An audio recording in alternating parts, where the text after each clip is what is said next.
오늘도 이 자리에 임재하셔서 우리에게 말씀하시고 축복하시는 하나님을 찬양합니다. 여러분, 우리가 믿는 하나님은 우리의 인생을 주관하실 뿐 아니라 모든 인류의 역사를 주관하고 계신 하나님이신 줄로 믿습니다. 여러분, 이사야서 45장까지 보는 것은 바로 이스라엘이 회복될 것이다, 회복에 대한 이 소망의 메시지를 주시는 거예요. 장차 이제 이스라엘 백성들이 고난을 당하고 포로로 잡혀서 이제 완전히 나라를 잃어버리고 유리방황하고 또 바벨론의 포로로 잡혀가서 고통 가운데 있을 때 하나님께서 이 고레스라고 하는 이방 왕을 준비시키셨다가 그렇게 천하무적처럼 도무지 무너지지 않을 것 같은, 망하지 않을 것 같은 바벨론 왕국을 하나님께서 무너뜨려 주시고 이제 그 하나님의 백성들, 이스라엘 백성들을 이제 회복시켜 주셔서 이제 그들의 나라 예루살렘에 가서 성전을 짓고 그리고 하나님을 마음껏 찬양할 수 있도록 그렇게 회복시켜 줄 것에 대해서 말씀을 하는 겁니다. 무려 150년 이후에 일어날 일을 정말 그 정확하게 고레스라고 하는 왕의 이름까지 확실하게 그렇게 말씀을 해주시면서 구체적으로 예언을 하시는 그 말씀이 역사적으로 다 이루어졌던 것을 볼 수 있습니다. 여러분, 하나님은 우리의 과거와 현재와 미래에 구체적으로 역사하시는 분이십니다. 바로 그 하나님께서 나를 가장 잘 알고 계시고 나의 앞으로 되어질 일까지도 다 알고 계신다면 바로 그분에게 모든 것을 의지하고 의탁하고 그분을 바라보면서 사는 것이 하나님의 자녀들에게 가장 큰 축복인 거예요. 가장 큰 행복인 겁니다. 이것을 깨닫고 신앙생활한 사람은 얼마나 복받은 사람이냐고요. 예? 그러나 우상을 섬기는 사람들은 막연하게 자기의 인생이 잘 됐으면 좋겠다, 그리고 자기의 앞날에 대해서 너무나 불투명하니까 너무 불안한 거죠. 뭐라도 좀 의지하고 그것을 간절히 바라면서 막연하게 이루어질 것을 기대하면서 우상을 섬기고 있는 거예요. 그렇기 때문에 신앙생활을 하면서 하나님의 자녀들이 하나님에 대해서 바로 안다는 것이 얼마나 중요한지 모릅니다.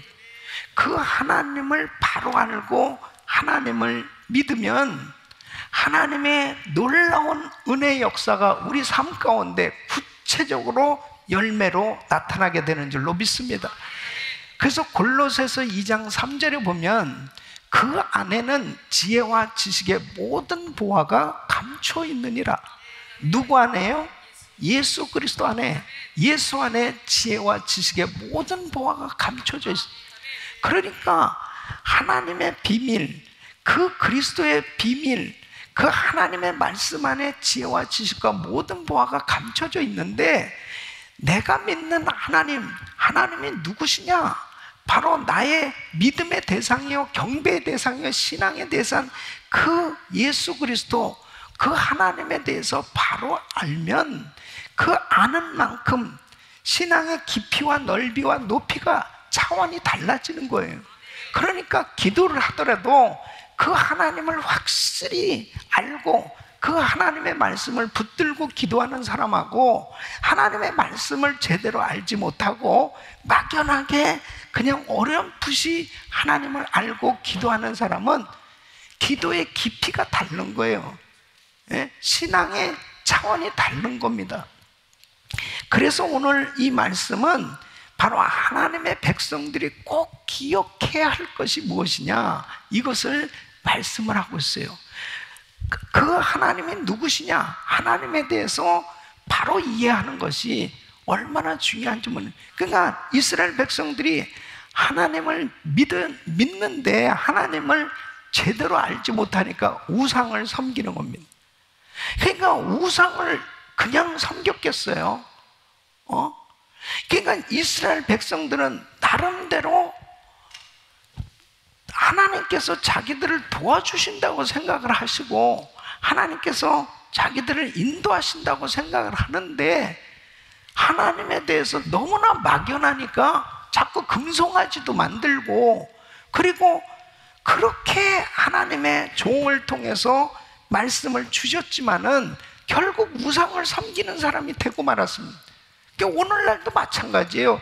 이 하나님의 말씀을 제대로 이해하지 못하면 결국 신앙생활이 변질되더란 말이에요. 예? 변질되어지니까 결국 어떻게 되냐, 신앙생활의 열매가 제대로 맺어지질 않는 것입니다. 그러니까 분명히 우리 주님이 이렇게 말씀하니 열매로 그들을 알라고 그랬습니다. 그러면 내가 예수를 믿는데, 내가 지금 믿음 생활하는데 나는 어떤 열매가 맺어지는 가, 분명히 열매가 맺어지고 있는 거거든요. 신앙의 변질은 정말 위험한 겁니다. 그러니까 오늘날 하나님을 믿는다고 하면서 얼마나 많은 이단들이 만들어졌습니까? 그 이단들이 보통 열심히 하는 게 아니에요. 굉장히 열심히 합니다. 근데 그 열매는 어떤 열매가 맺어지냐? 하나님에게 더욱더 가까이 나가고 하나님의 은혜 가운데 그 말씀에 열매가 맺어지는 것이 아니고 쭉정이가 맺어지는 것입니다. 그러니까 열심히 하는 것도 중요한데 바른 지식을 가진 열심이 중요한 겁니다. 바른 지식을 갖지 못하고 열심히 할 때 얼마나 위험한지 이루말할 수 없습니다. 그것이 결국 이단이에요. 그러니까 영적인 환난을 당하게 되는 것이죠. 그래서 오늘 이 말씀 보면 바로 그 하나님이 누구시냐? 하나님에 대한 바른 이해를 가져야 된다는 거예요. 그 하나님의 백성들이 꼭 기억해야 될 것은 바로 하나님에 대해서 바로 이해하는 거예요. 그래서 그 첫째는 바로 이스라엘의 하나님은 바로 창조주요 왕이시요 구속주이신 하나님이시다 하는 것입니다. 자, 여러분 1절로 2절 보시면은 벨은 엎드려졌고 느보는 구부러졌도다. 그들의 우상들은 짐승과 가축에게 실렸으니 너희가 떠매고 다니던 그것은 무거운 짐이 되었다 그랬습니다. 그러니까 바벨론을 심판하시기로 작정하신 그 하나님은 전능하신 하나님이세요. 그러니까 누구도 어떤 세력도 막을 길이 없습니다. 그 하나님이 심판하시기로 작정하신 그 하나님의 역사는 결국 이 바벨론을 이제 멸망시키기로 하나님께서 작정하신 그 하나님의 심판을 피할 길이 없는 거예요. 바벨론의 그 우상들, 지금 그것을 말씀하는, 바벨론이 얼마나 우상을 섬기는 나라였습니다. 근데 하나님께서 바벨론을 이제 심판하시기로 작정하시고 심판하실 때 바벨론이 섬기는 그 우상이 과연 이 바벨론을 심판으로부터 보호해 주었느냐 이거예요.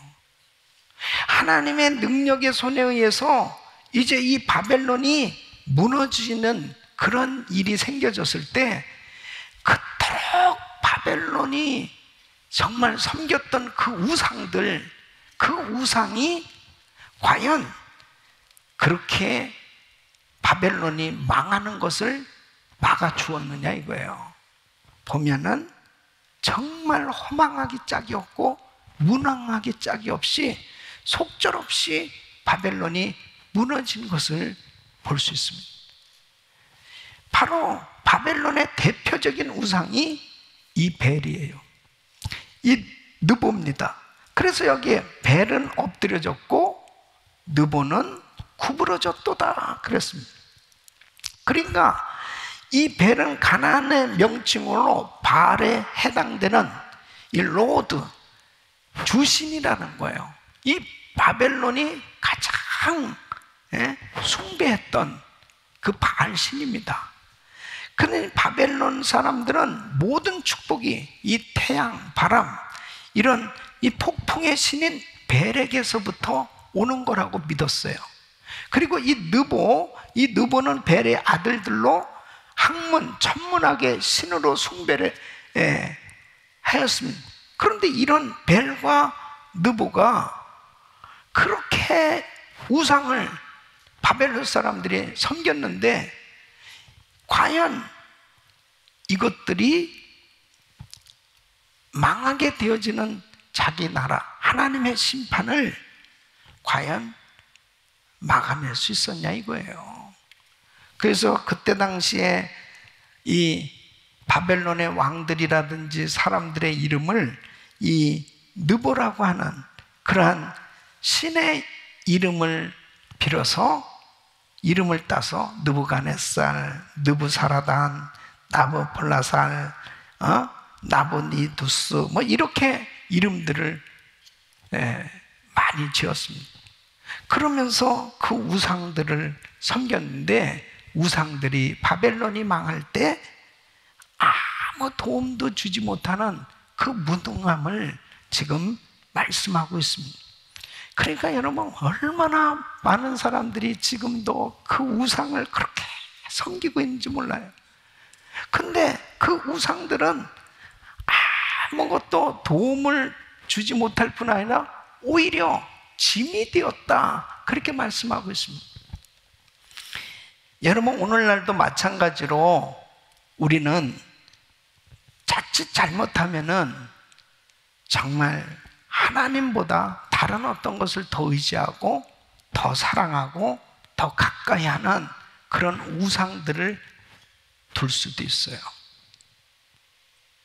그 오늘날 우리가 이 세상을 살아가면서 얼마나 많은 사람들이 나는 뭐 우상을 섬기지 않습니다. 근데 그 우상은 하나님보다도 더 사랑하는 것이 우상이거든요. 하나님보다 더 가까이 하는 게 우상입니다. 내가 하나님보다 더 의지하고 가까이 하고 사랑하는 것이 뭘까? 그게 만일 물질이라면 그게 물질이 우상이라는 거예요. 그게 만일 자식이라면 그 자식이 우상이라는 겁니다. 심지어는 내 자신이 우상이 될 수도 있어요. 어떤 사람은 나 자신을 믿는다는 거예요. 나 자신. 그러니까 자신을 우상으로 삼고 살아가는 사람들이 많이 있습니다. 이런 사람들은 하나님 안 믿는 거예요, 사실. 그러니까 이렇게 우상을 섬길 때 결국 내가 무너지는 그런 엄청난 환난을 당할 때 그 우상들이 나를 지켜줄 수 있었냐 이거예요. 지켜줄 수 없는 거예요. 물질이 나를 지켜줄 수 있습니까? 가족이 나를 지켜줄 수 있습니까?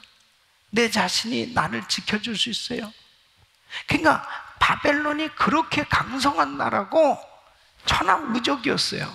도무지 망할 거라고 생각하지 않았던 이 나라, 하나님이 심판하실 때 그냥 속절없이 무너지는 거예요. 속절없이. 그들이 그렇게 믿었던 바알신이 그들을 지켜주지 못했다고 이렇게 말씀한. 그래서 10계명의 제1계명과 제2계명은 바로 우상을 섬기지 말라는 것입니다. 그래서 신명기 5장 7절로 10절 우리 같이 읽겠습니다. 시작. 나 외에는 위하는 신들을 내게 있게 말지니라. 너는 자기를 위하여 새긴 우상을 만들지 말고 위로 하늘에 있는 것이나 아래로 땅에 있는 것이나 땅 밑 물속에 있는 것에 아무 형상이든지 만들지 말며 그것들에게 절하지 말며 그것들을 섬기지 말라. 나 여호와 너의 하나님은 질투하는 하나님인즉 나를 미워하는 자의 죄를 갚되 아비로부터 아들에게로 3, 4대까지 이르게 하거니와 나를 사랑하고 내 계명을 지키는 자에게는 1000대까지 은혜를 베푸느니라. 아멘. 하나님은 질투하시는 하나님이 질투하시는. 그러니까 하나님보다 더 사랑하는 거 그 꼴을 못 보십니다. 하나님 질투하시는 하나님은, 그러니까 하나님보다 더 가까이 하는 것이 있는지, 하나님보다 더 사랑하는 것이 있으면 하나님은 그 꼴을 못 보세요. 여러분, 자, 한번 생각해 보세요. 여러분은 정말 주님 사랑하시죠? 예? 주님 사랑하시지?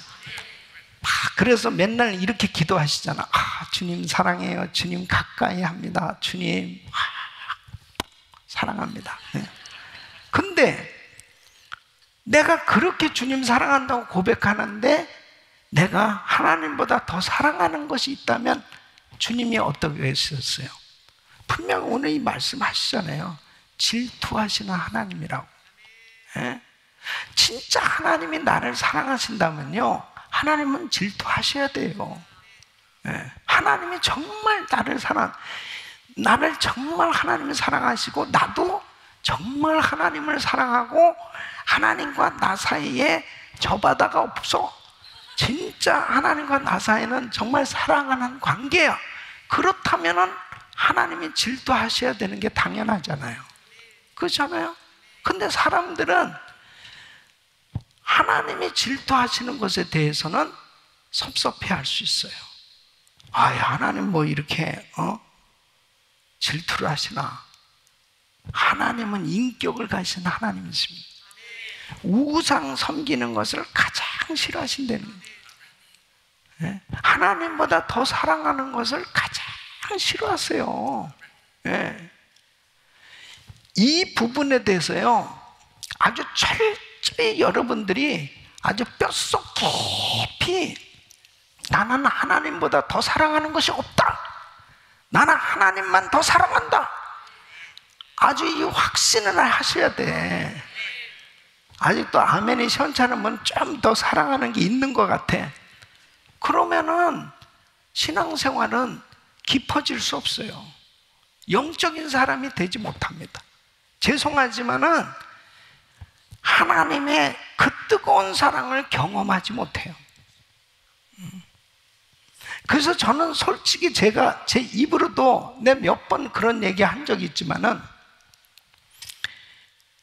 나는 우리 가족들도 믿지 않아요. 나는 우리 성도들도 믿지 않습니다. 난 여러분 믿지 않아요. 하나님만 믿어요. 하나님만 믿어요.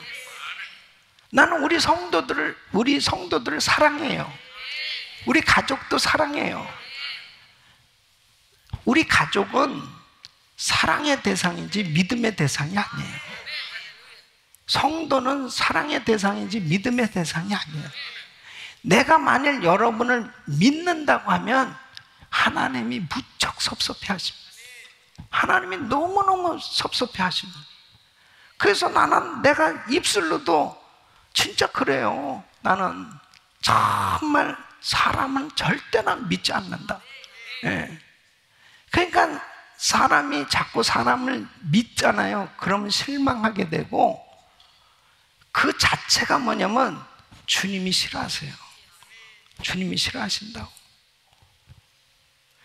그러니까 나는 오직 하나님을 믿고 그 하나님을 의지하고, 그리고 내가 성도를 사랑하고 우리 가족을 사랑하지만 하나님보다 더 사랑하진 않아요.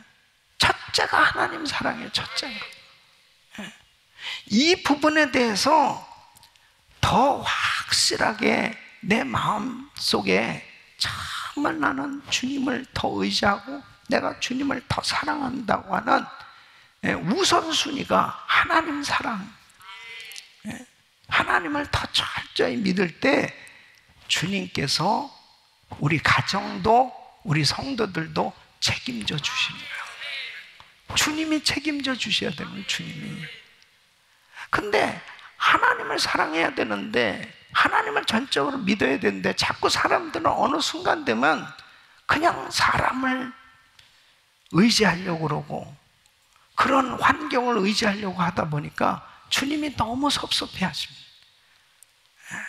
그렇게 맨 처음에 주님 은혜 받고 그렇게 막 성령 충만하면 주님밖에 없습니다. 주님. 그러더니 어느 날부터 주님 위에도 있습니다. 그렇게 바뀌었. 죄정신으로 돌아온 거죠. 죄정신. 예? 예수 정신으로 살아야 됩니다. 예수 정신으로.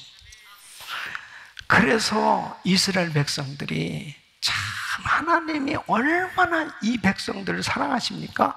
이 백성들을 사랑하는데 이 백성들이 자꾸 한눈 파니까 하나님께서 계속 징계를 내리시는 거예요. 징계를 내리시면서 계속 너는 나만 바라봐라. 너희는 나만 바라봐라. 끊임없이 그렇게 하나님이 인도해 주시는 거예요. 그래서 여러분은 질투하시는 하나님을 확실히 이해하시기를 바랍니다. 그 하나님이 나를 얼마나 사랑하시. 그러니까 그 하나님의 사랑을 더 느낀다면 하나님 사랑하십시오. 예? 이런 팬데믹 상황이 딱 되어졌을 때 여러분이 하나님을 정말 사랑하는 것이 무엇으로 표현되겠습니까? 사랑하는 사람에게 무엇을 표현하시겠어요? 하나님이 뭐를 좋아하실까? 그거는 여러분이 생각을 해보세요. 뭘 하나님이 정말 기뻐하실까? 하나님은 예배를 기뻐하십니다. 예배는 하나님과의 만남의 시간. 그러니까 그 하나님을 내가 오늘 피곤함에도 불구하고 내가 힘든 가운데서도 그 하나님 앞에 내가 이미 구원은 받았잖아요. 그러나 하나님을 예배하는 이 일에 있어서는 내가 해야 되는 거예요. 근데 그 하나님 앞에 각자 여기에 계신 모든 분들이 또 온라인으로 예배드리는 모든 성도님들 보세요. 이런 팬데믹 상황 가운데 각자 예배가 다양하게 드려지고 있어요. 네. 다 나름대로 사정들이 다 있습니다. 그런 가운데 여러분들이 지금 예배를 드리고 계시다니까 그런 가운데 나의 예배가 어떻게 하나님을 만나는 그 예배가 되고 있나 한번 생각해 보십시오. 하나님 나를 사랑한 만큼 질투하시는 하나님이시라니까. 그 하나님 앞에 내가 만일 우상을 섬긴다면 하나님은 너무 실망하시는 거예요. 자기 아들을 십자가에 못 박아 죽이기까지 나를 사랑해 주신 그 하나님의 사랑을 우리가 받았는데, 그래서 하나님은 마음을 다하고 목숨을 다하고 뜻을 다해서 주 너의 하나님을 사랑하라 이렇게 말씀하시는데, 바로 내가 우상을 섬기고 앉아있다면 얼마나 하나님이 섭섭하시겠냐고, 얼마나 힘들어 하시겠냐고. 예? 우리 어머니가 예수 믿으시기 전에 진짜 우상을 섬겼는데, 우리 어머니는 보통 열심으로 우상을 섬겼어요. 하여튼에 절에 가는데도요, 이렇게 그 아주 험한 산, 저는요 진짜 효자입니다. 내가 쌀을 지고 거기까지 어머니 모시고 가가지고 절을 하는 거예요. 부처가 웃을 때까지 절을 하는 겁니다. 그리고 쌀을 그냥 어머니가 가지고 가시든지 내가 그거를 가져가라는, 나 복 받으라는 거지. 복 받으라는. 예? 지극정성으로 얼마나 정성을 다해서 그렇게 우상을 섬긴, 그렇게 해야지 복을 받는 줄 아는 거죠. 예? 물을 떠놓고도 그렇게 정성스럽게 최선을 다해서 모든 것을 다해서 그래야 복이 임한다고 생각하는, 아무것도 아닌 우상한, 그렇게 열심히 하는 거예요. 아무것도 아닌 우상한테. 예? 어머니가 예수님을 딱 만나고 난 다음에 헛일했네, 헛일했네, 헛짓을 했네. 그걸 확 깨달으시니까 얼마나 우상에게 지극정성으로 그렇게 열심히 섬겼던 것이 대상이 예수님에게로 확 바뀌어지니까 사울이 바울로 바뀌어진 것처럼 그렇게 열심히 하신 거예요.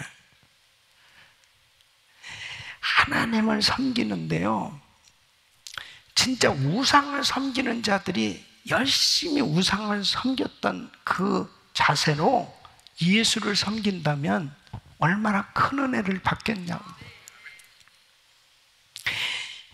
여러분, 우상을 섬기는 사람들도 그렇게 그냥 뭐 어떻게든지 복을 받아보려고 그렇게 애를 쓰면서 수고를 하는데, 우리 예수 믿는 사람들이 이미 주님께로부터 구원은 이미 받았지만은 그 주님을 정말 사랑을 한다면 사랑하는 분에게 그렇게 설렁설렁 적당하게 예배 드리겠어요? 예? 그 하나님을 감동시킬 수 있는 그런 예배를 드려야 되지 않겠는가? 더더욱 우리가 이 팬데믹 상황이 되어지니까요, 예배를 제대로 드리는 것이 참 어려운 시대가 된 거예요. 예. 너무너무 힘든 이런 상황이 됐습니다. 하나님 앞에 섰을 때, 이 땅에서 주님이 내가 뭐 하다가 왔느냐 그랬을 때요, 어떤 무슨 큰 일을 원하실까요? 저는 사실은 하나님이 원하신 것은, 너 정말 예배 잘 드렸다. 이 땅에 사는 동안 항상 하나님과 교제할 수 있는 참된 예배자로 살다가 주님을 만나는 것이 최고입니다, 여러분. 예배를 안 드리다가 주님 앞에 가면은 꼭 그럴 것 같아요. 너 참 오랜만이다, 너 그렇게 은혜를 받고서 새벽이고 뭐 금요일이고 주일이고 막 부흥회고 뭐 그냥 맨 앞자리에 앉아서 그냥 은혜를 그렇게 엄청 받고, 그냥 여러분 그 은혜 받았을 때 첫 번째 나타나는 게 뭐냐면 예배자거든요. 안 해요? 진짜 은혜 받으면 달라지는 거, 예배 드리고 싶어지는, 이게 공통점입니다. 이게 은혜 받고 난 다음에 제일 하고 싶은 게 예배 드리고 싶은 것. 그러니까 막 정신없이 막 하나님 앞에 예배를 드리는. 근데 이제 어느 날부터 이제 뜸해지기 시작하는 겁니다. 어떤 사람은 약 기운이 떨어졌다. 신약과 구약. 근데요, 그러다가 어느 날부터 그냥 예배 제대로 안 됩니다. 하나님 앞에 우상을 섬기는 사람도 열심히 하는 사람들은 얼마나 그게 진짜인 줄 알고 그렇게 하는데, 우리는 참 신이신 하나님을 섬기는데 열심을 못 낸다는 게 문제죠. 우리는 살아계신 하나님을 섬기는 사람들이잖아요.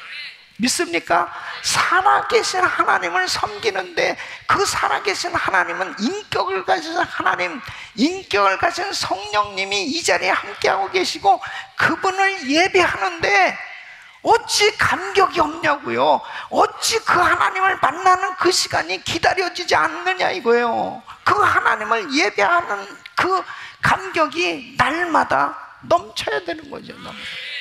예. 무슨 뭐 팬데믹이고 뭐고 이런 게 상관이 없는 거예요. 그러니까 내가 성령 충만해야 하나님 앞에 예배하는 것도 감격스럽고 감사가 넘치고 기쁨이 충만할 수 있는 거예요. 그래서 성령 충만은 매일 받아야 되는 것입니다. 매일 성령 충만이죠. 어제 제가 우리 권사님 신방을 갔는데, 예? 천국 가신다고 그래서, 그래서 우리 권사님에서 잘 기도하는데, 항상 지금도 권사님이 온라인으로 예배를 드리고 계시겠죠. 예. 목사님 항상 예배 드립니다. 예. 그러니까 천국 가실 때까지 예배 드리다가 주님 만나는 게 최고예요. 예. 그러니까 그냥 권사님 얼굴이 환한 거예요. 너무너무 얼굴이 좋으신 거예요. 예. 권사님은 오래 사신다니까. 오래 사신다고. 하나님을 그렇게 기뻐하면서 숨질 때 다도록 하나님을 찬양하고 예배하는 권사님은 복을 받으신 분이야. 예. 사람이요, 딱 죽을 때 정말 나는 우리 주님 만나는 게 너무 행복하고 너무 감사해요. 그래서 그 주님 만날 그 기약, 기대, 그런 감격을 가지고 막 예배하는 그 예배자로 있는 그 모습, 그게 최고의 성공입니다. 신앙은 죽음 앞에서 다 드러나는 것입니다. 예. 그건 속일 수가 없는 거예요. 그건 진실이에요.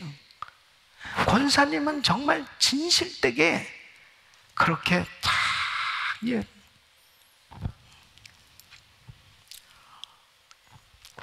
오늘도 우리 집사님 지금 투병하고 계신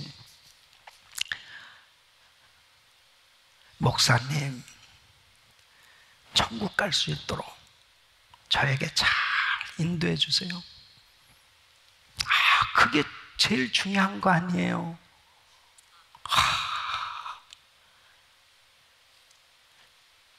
참 저는 너무 감사한 거예요. 왜냐하면 그래도 우리 성도들이 참 믿음 좋다.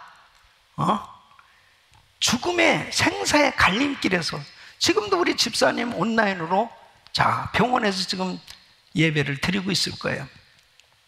자, 힘들지, 어렵지. 이제 얼마 살지 못한다. 의사가 이렇게 판정을 했어.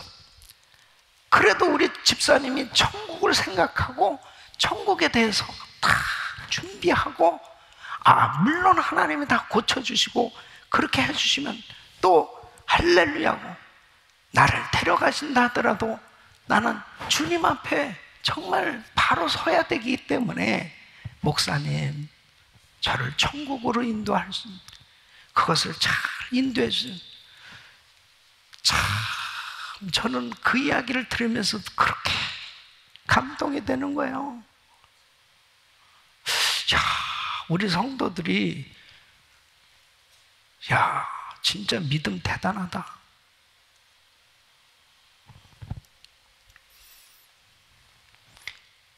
죽음 앞에서 육에 속한 말이나 하고 지내는 사람들이 얼마나 많이 있는지 모릅니다. 천국에 대한 얘기가 없이 이 땅에서의 말로 끝나버리는 사람들이 얼마나 많이 있는지 몰라요. 예수 믿는 사람은 천국에 대한 소망을 가지고 살아야 되는 것입니다. 죽어도 살겠고 살아서 나를 믿는 자는 영원히 죽지 않냐.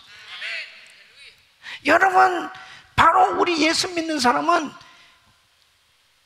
죽는 그 순간에 나의 영이 하늘나라로 가는 겁니다. 근데 그 하늘나라가 천국 아니면 지옥이란 말이에요. 근데 내가 정말 그 영원한 천국에 들어갈 수 있는 이런 확신을 가지고 산다는 게 축복이고, 그 하나님 앞에 섰을 때 부끄러움 없이 우리 주님의 품에 안길 수 있는 그런 준비가 되는 것이 얼마나 중요하냐 말이에요. 그래도 우리 집사님들이, 우리 권사님들이 참 이렇게 믿음을 갖고 있다는 것이 저는 담임 목사로서 참 감격스럽고 감사하고, 우리 집사님 하나님 만져주실 줄 믿습니다. 그러니까 내가 정말 신앙생활을 어떻게 하고 있는지, 내가 하나님 믿는다고 하면서도 우상을 섬기고 있다면 내가 하나님보다 더 사랑하는 것이고 내가 하나님보다 더 가까이 하는 것이 있다면 정신을 차려야 됩니다. 정신을 차려야 돼요. 정신을 차려야 됩니다. 지금 이 이스라엘 백성들을 얼마나 하나님이 사랑하셨어요. 얼마나 이 백성들, 수많은 민족, 수많은 나라 가운데 특별히 골라 택해서 이 이스라엘 백성들에게 그렇게 사랑을 퍼붓지만은 이 이스라엘 백성들이 우상을 섬깁니다. 그래서 그들에게 본보기로 제1계명, 제2계명이 우상을 만들지도 말고 섬기지도 말라고 그러는데 우상을 섬겼기에 하나님이 기뻐하지 않는다. 이방 민족들은 당연히 우상 섬기는 거죠. 근데 바벨론은 세계 최강이었단 말이에요. 최강. 이들이 섬기는 우상이 얼마나 자랑스럽겠습니까? 막 다른 나라들 다 정복해버리고, 그리고 막 최강대국으로, 그러니까 자기들이 섬기는 우상이 진짜 자기들을 도와주는 줄 알고 착각하고 있었던 거죠. 근데 하나님께서 바벨론 너희도 이제는 심판을 받아야 돼 하고 멸망받게 됐을 때 그들이 섬기도, 그들이 의지했던 그 우상이 지켜줬느냐, 그 말씀을 지금 하고 있는 거예요. 못 지켜주지 않았냐 이거예요. 그렇다면 우리도 역시 하나님보다 더 사랑하고 하나님보다 더 의지하는 것이 뭐 있는지, 이런 것들을 빨리빨리 정리를 하고 철두철미하게 하나님만 사랑하시길 바랍니다. 철두철미하게 하나님만 믿으시기 바랍니다. 3절로 4절을 보시면, 야곱 집이요 이스라엘 집에 남은 모든 자여 나를 들을지어다. 배에서 남으로부터 내게 안겼고 태에서 남으로부터 내게 품기운 너희여, 너희가 노년에 이르기까지 내가 그리하겠고 백발이 되기까지 내가 너희를 품을 것이라. 내가 지었은즉 안을 것이요 품을 것이요 부하여 내리라. 여러분, 여기에서 남은 자에 대한 아주 귀한 교훈을 주고 계십니다. 여기서 남은 자는 바로 재앙에서 남은 자, 심판에서 남은 자를 의미합니다. 이렇게 무섭게 심판을 받는 가운데서도 하나님께서 은혜를 베풀어 주셔서 남겨진 사람들이 있어요. 이 남겨진 사람, 남은 자는 자기가 잘나서 의로워서 남은 자가 됐느냐? 아니에요. 바로 전적인 하나님의 은혜인 것입니다.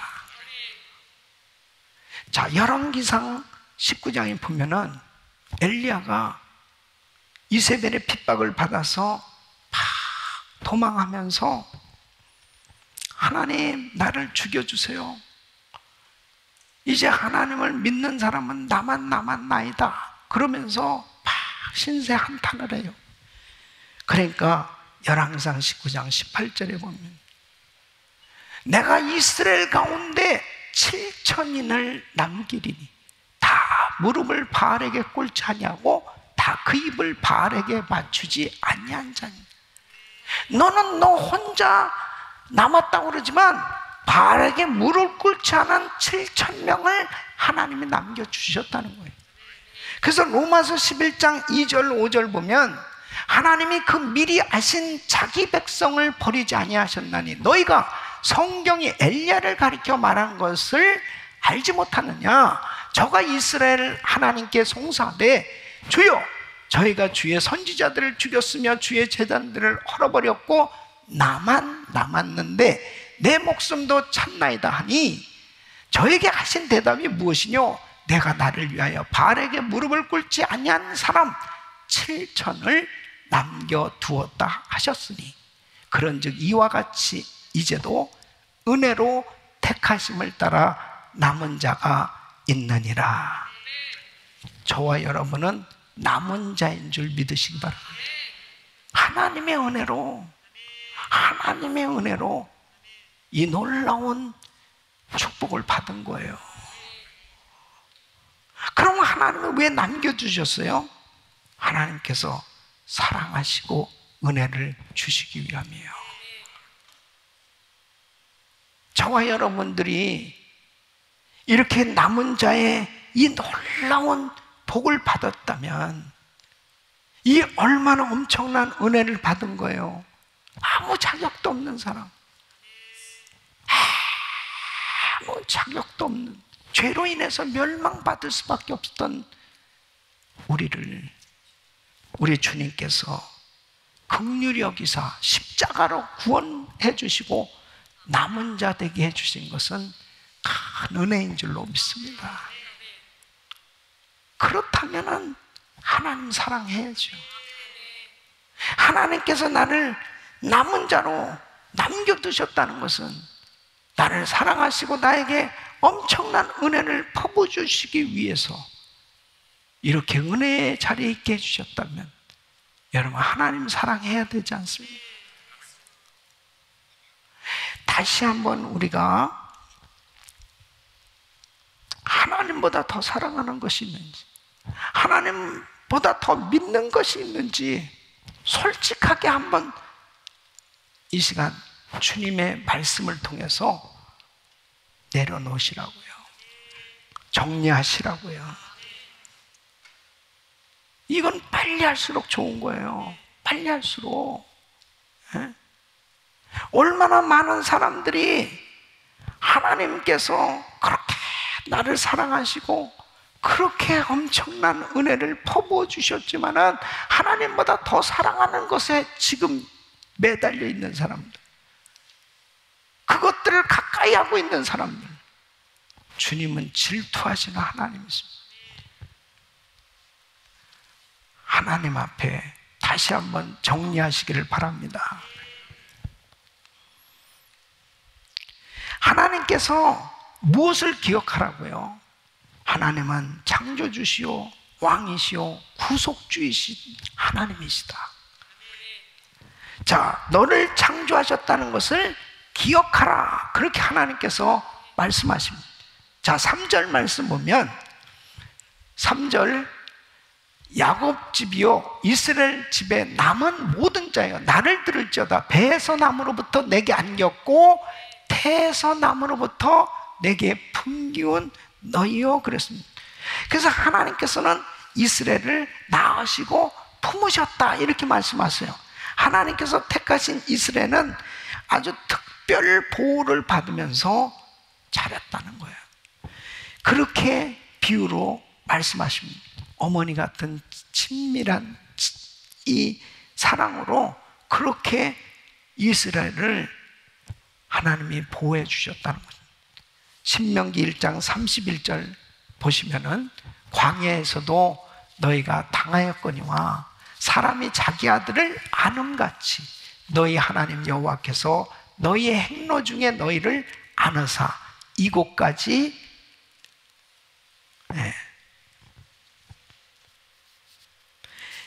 하나님께서 안고 인도하셨다고 말씀하십니다. 그러니까 이스라엘 백성들을 그렇게 안아주셨다, 포옹해 주셨다. 그 의미는 하나님의 사랑, 하나님의 보호, 하나님의 친밀함, 하나님의 그 안전하게 보호해 주시는 그 은혜를 말씀하고 있는 것입니다. 안아주는 것은 큰 사랑, 그 보호하심을 의미하는 거예요. 하나님께서 이스라엘 백성들 40년 광야 생활하는 동안 신명기 8장 4절에 보면 이렇게 말씀합니다.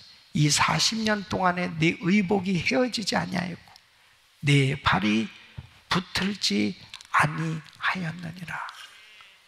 하나님이 그렇게 이스라엘 백성들이 인도해 주신 것처럼 저와 여러분들을 인도하고 계신 줄로 믿습니다. 하나님 그렇게 인도하고 계십니다. 그 하나님이 그렇게 이 백성들을 사랑하십니다. 근데 여러분 생각해 보세요. 이 백성들을 왜 이렇게 사랑하는 거예요? 예? 하나님께서 선택해 주셨어요. 그리고 눈동자같이 하나님께서 보호하시고 그렇게 사랑하고 계십니다. 그 사랑을 여러분 기억하시길 바랍니다. 하나님의 백성들이 꼭 기억해야 될 것은 하나님은 창조주시고 그 하나님의 사랑 나를 지금도 안으시고 인도하고 계시다.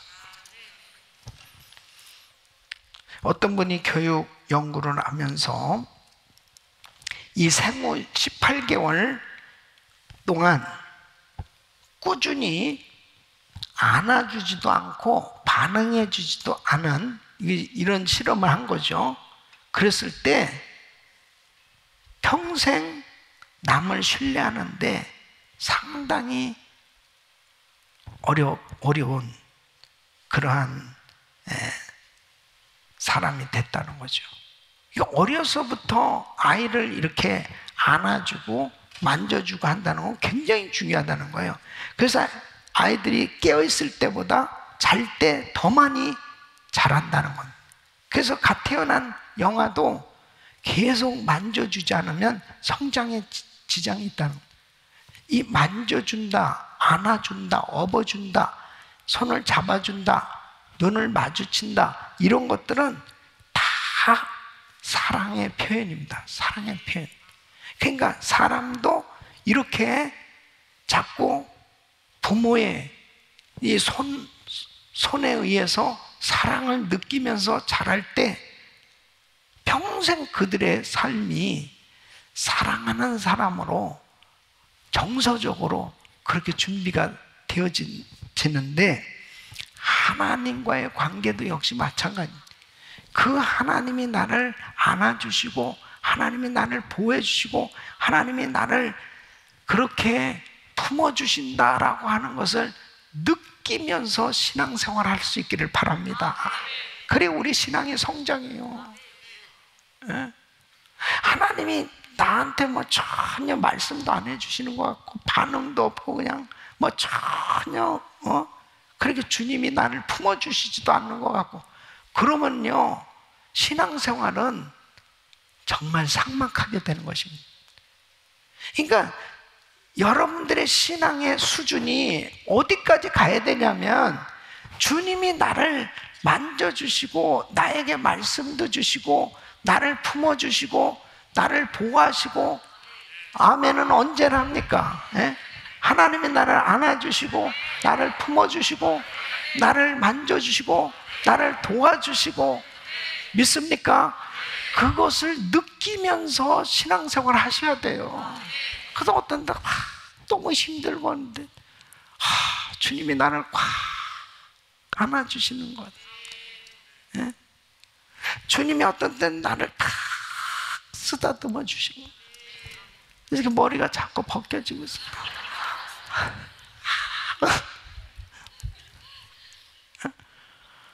어떤 때는 소갈머리가 없어지고 있어요. 어떤 사람은 주변 머리가 없어지고 주님이 막 만져주시고 여러분 느끼셔야 돼요. 느끼셔야 돼요. 뭘 또 어떤 사람은 또 머리를 왜 만져 지금 느끼시길 바랍니다. 그래서 우리가 참 기도하는 시간이 너무 행복합니다. 아유, 세상 것이 뭐 별의별 일 다 있어도요, 괜찮아요. 주님이 나를 안아주시고 주님이 나를 품어주시면 되는 거예요. 뭐 사람에게 그렇게 뭐 위로받지 못하고 무슨 뭐 다 괜찮아요. 주님이 그냥 내가 너를 사랑한다. 그럼 그냥 피곤이 싹 풀어지는 거예요. 어?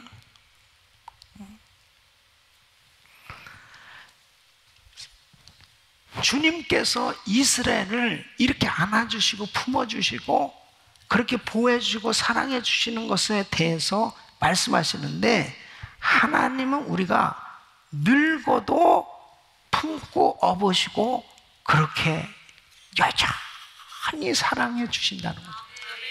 그래서 4절 말씀을 보면, 우리가 노년에 이르기까지 내가 그리하겠고 백발이 되기까지 내가 너희를 품을 것이라.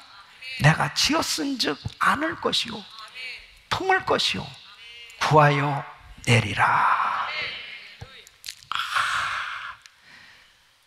우리 연세 드신 성도님들은 위로가 되시죠? 노년 때까지, 백발이 되기까지 그렇게 주님은 우리를 꼭 아기처럼 안아주시고 품어주시는,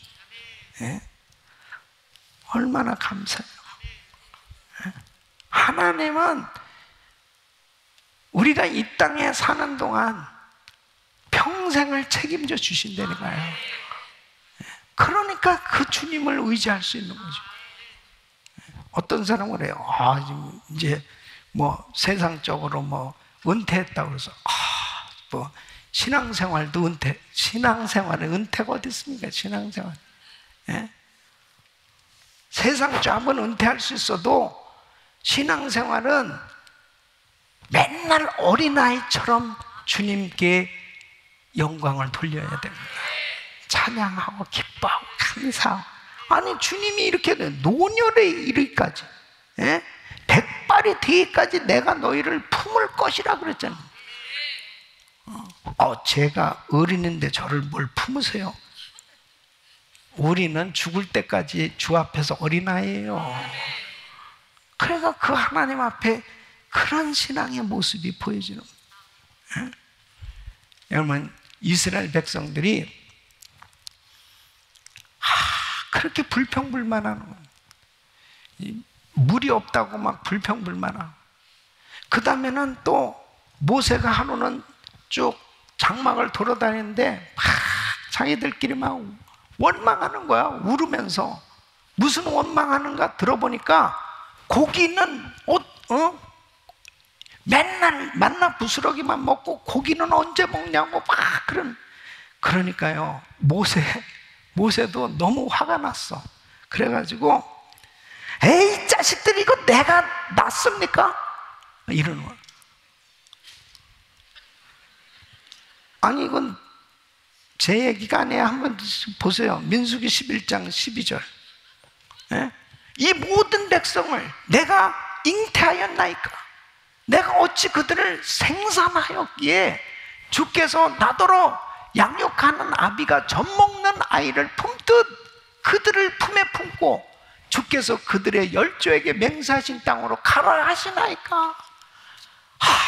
얼마나 속상하면, 하나님 내가 낳았어요. 내가 언제까지 이렇게 해야 됩니까?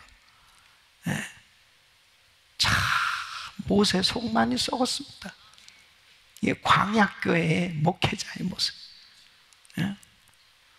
그래서 어떤 목사님이 가다가 길에서 호박을 하나 만나 탁 발에 치는데 보니까 호박인데 속이 너무 썩은 거예요. 호박아, 너는 목사도 아닌데 왜 이렇게 속이 썩어? 하도 속이 썩어가지고. 그런데 이 속을 보여주고 싶을 때도 있는 거예요. 이 모세가 무슨 잘못이에요? 그러니까 왜 내가 낳습니까? 근데요, 하나님의 뜻은 그래도 하나님도 너를 품듯이 너희 백성을 품어주라는 거예요. 그게 목회입니다. 민수기 11장 23절 보면 여호와께서 모세에게 이르시되 여호와의 손이 짧아졌네. 내가 이제 내 말이 내게 응하는 여부를 보리라. 아주 그냥 고기를 실컷 먹게끔 하나님께서 역사해 주신 걸 볼 수 있습니다. 사랑하는 성도 여러분, 하나님은 이렇게 원망하고 불평하는 하나님의 백성들을 그래도 품으시는 거예요. 그리고 하나님의 종들에게 그래도 저 백성들을 품어주라고 말씀하십니다. 이게 하나님의 사랑입니다. 이게 하나님의 은혜예요. 팬데믹 가운데 하나님 정말 너무하세요. 너무 힘들어요. 너무 어려워요. 너무 고통스러워요. 너무 안 돼요 하는 이러한 일들이 많이 있겠지요. 그래도 여러분, 사람한테 원망하고 불평하지 말고 하나님 앞에 자기의 마음을 다 쏟아 놓으세요. 하나님이 책임져 주실 줄로 믿습니다. 하나님 아버지는 나의 푸념까지도 다 받아주시대요. 그러니까 주님 앞에 다 쏟아 놓으래요. 사람한테 절대로 쏟아 놓지 마요. 하나님께 쏟아 놓으세요. 하나님. 우리 주님이 여호와의 손이 짧아졌느냐? 내 손이 짧아졌느냐? 내가 책임져 주리라. 오늘 우리가 같이 기도할 때 내가 하나님보다 더 사랑하고 하나님보다 더 의지하고 하나님보다 더 믿는 것이 있다면 이런 것들을 다 정리할 수 있기를 바랍니다. 그리고 그 하나님의 그 크신 사랑이 얼마나 위대한지 우리 주님께서 나를 안아주시고 품어주시고 나를 그렇게 보호하신, 사랑하시면 지금까지 업고 안고 인도하시는 에베네셀의 하나님, 그 하나님의 손은 짧아지지 않았습니다. 그 하나님 앞, 그 사랑을 계속 느끼셔야 돼. 그 사랑을 느끼잖아요. 감격하지 않을 수 없습니다. 보세요, 우리 성도 이런 기도 제목이 있을 때 얼마나 괴롭겠어요. 너무너무 괴로운 기도 제목들이잖아요. 예? 얼마나 고통스러운. 그런데 하나님 앞에 내놓고 기도하니까 주님이 역사하시지 않습니다. 오늘도 우리 성도님들이 정말 주님 앞에 기도합니다. 철저히 하나님만 의지하고 우리 주님 앞에 기도하되 내가 저 영원한 천국에 주님 앞에 섰을 때 부끄러움이 없는 정말 모습으로 우리 주님을 꽉 안고 우리 주님의 품에 안긴 그 영광스러운 모습을 기대하면서 하나님 앞에 끝까지 믿음으로 나가기를 축원합니다.